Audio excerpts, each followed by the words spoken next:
नमस्कार, मैं हूं यतेंद्र शर्मा और आज कड़क में चर्चा एक ऐसे मुद्दे की जो ना बेहद गंभीर है बल्कि अति संवेदनशील भी है। और इतना गंभीर मुद्दा कि असम के मुख्यमंत्री हिमंता बिस्वा शर्मा को शूट एट साइट के ऑर्डर तक देने पड़े। और इतना गंभीर कि कुछ समय पहले खुद प्रधानमंत्री नरेंद्र मोदी को लाल किले की प्राचीर से इस मुद्दे पर एक्शन प्लान बनाने का ऐलान करना पड़ा। आप समझ सकते हैं कि जब देश का प्रधानमंत्री और किसी देश का मुख्यमंत्री इन मुद्दों पर बात कर रहा हो, एक्शन प्लान की बात कर रहा हो, तो वो मुद्दा राष्ट्रीय सुरक्षा से जुड़ जाता है। तो आखिरकार ऐसा क्यों हुआ? आखिरकार असम के मुख्यमंत्री को शूट एट साइट के ऑर्डर क्यों देने पड़े? क्योंकि आपने शूट एट साइट तो सुना ही होगा। ये शब्द, ये ऑर्डर तब दिया जाता है जब कहीं पर स्थिति कानून के कंट्रोल में ना रहे, दंगे की सिचुएशन बन जाए, तो ऐसे में इस तरह के ऑर्डर दिए जाते हैं। तो आखिरकार असम के मुख्यमंत्री को क्यों देना पड़ा, ये मैं आपको बताऊंगा। लेकिन सबसे पहले ये ऑर्डर कहाँ के लिए दिए, ये जानना बेहद ज़रूरी है। और शायद जब ये जानेंगे तो खुद ब खुद सारी कहानी आपकी समझ में आ जाएगी। असम का धुबरी जिला, ये जिला इस वजह से चर्चा में है कि यहाँ की डेमोग्राफी चेंज हो गई। और डेमोग्राफी क्यों चेंज हुई? सीधा सा कारण है कि ये जिला असम और बांग्लादेश का बिल्कुल बॉर्डर इलाका है, बॉर्डर जिला है, जहाँ पर बड़ी संख्या में अवैध घुसपैठिए देश के अंदर घुसा है। क्योंकि ये मुद्दा केवल घुसपैठियों से संबंधित नहीं है, क्योंकि जब घुसपैठिए शब्द आता है तो सीधा सीधा मामला देश की राष्ट्रीय सुरक्षा से जुड़ा हुआ होता है। हालांकि इस पर वोट बैंक की राजनीति भी काफ़ी होती है। और इसका सीधा फायदा किसको मिलता है?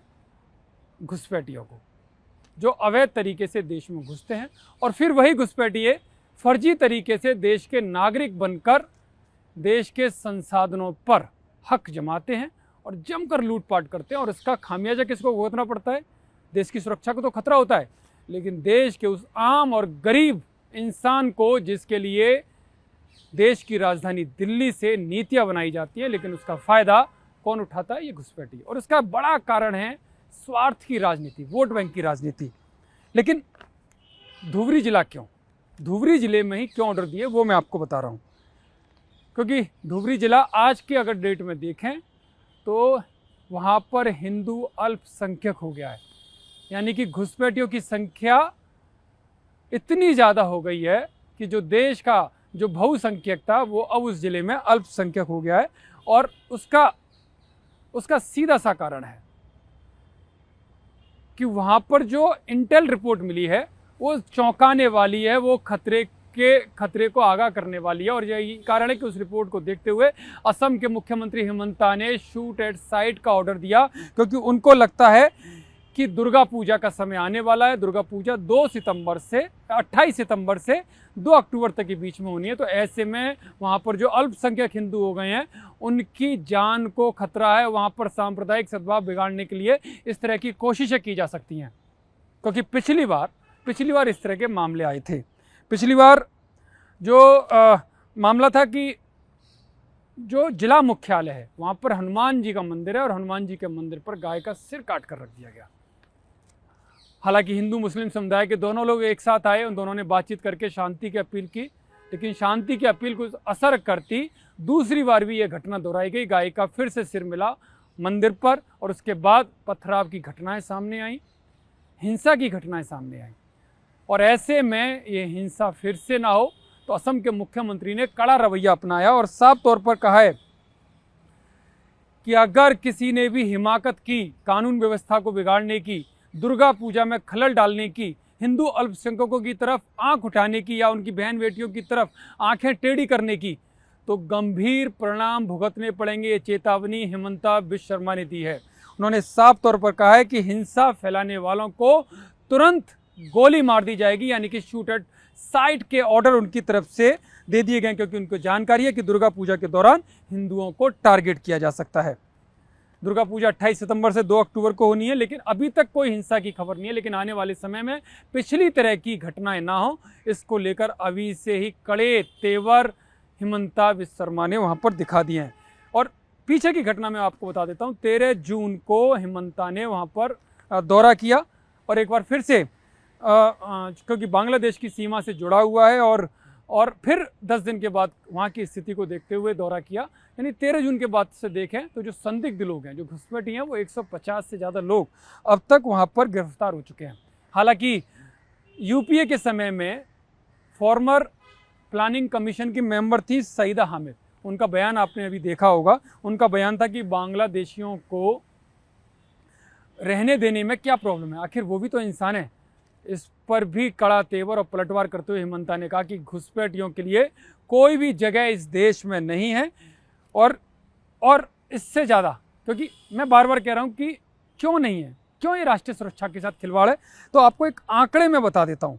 क्योंकि हिमंता ने भी खुद कहा था एक प्रेस कॉन्फ्रेंस के दौरान कि 2041 में असम में जिस तरह से जनसंख्या मुस्लिम खासकर अवैध घुसपैठियों की बढ़ रही है, वो 2041 में हिंदू और मुस्लिम हर ज़िले में बराबर हो जाएंगे। अभी तक का जो आंकड़ा है, जो 2011 का जो आंकड़ा है, उस हिसाब से 9 ज़िले। अगर 2001 की जनगणना के आधार पर मैं बात करूं तो तब 6 ज़िले जहां पर मुस्लिम बहुसंख्यक यानी कि हिंदू अल्पसंख्यक हो गया था, वहीं 2011 में ये 6 ज़िले बढ़कर 9 ज़िले हो गए। अब वो आंकड़ा जब आप सुनेंगे कितनी संख्या बढ़ी है तो खुद चौंक जाएंगे कि क्या अपने देश में ऐसा हो सकता है।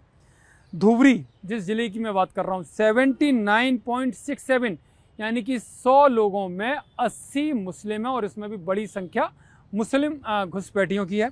वहीं गोलपारा जिला है, उसमें 57.52, बारपेटा जिला में 70.74, नौगांव जिले में 55.36। ये वो डेटा बता रहा हूँ जो मुस्लिम हो गए, यानी कि इतने बहुल मुस्लिम हैं।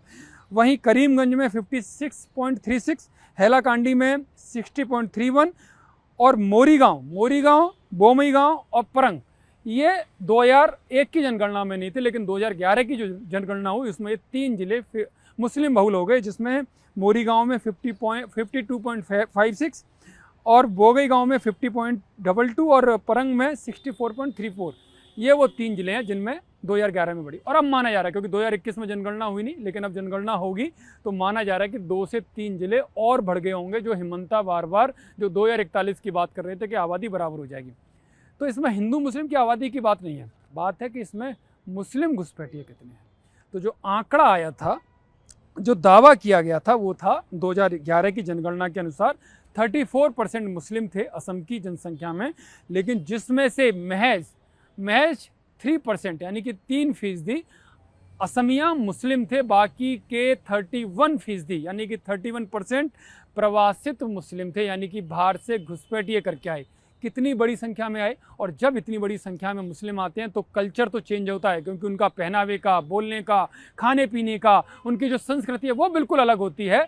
लेकिन साथ ही साथ वो राष्ट्रीय सुरक्षा के लिए भी खतरा होते हैं। तो ये वो 6 जिले 2001 में थे, वो 2009 में वो हो गए। और शायद यही कारण था कि असम के मुख्यमंत्री को धुबरी जिले में इस तरह के ऑर्डर देने पड़े। हालांकि कुछ लोगों को ये चुभेगा, हिमंता विश्व शर्मा का ये आदेश जरूर चुभेगा, लेकिन बदलते वक्त और राष्ट्रीय सुरक्षा के लिहाज से इस तरह के कदम उठाना बेहद ज़रूरी है। और ये सवाल मैं आपके ऊपर भी छोड़ता हूँ, क्या हिमंता का जो ये ऑर्डर है, क्या राष्ट्रीय सुरक्षा के लिहाज से वो ज़रूरी नहीं है?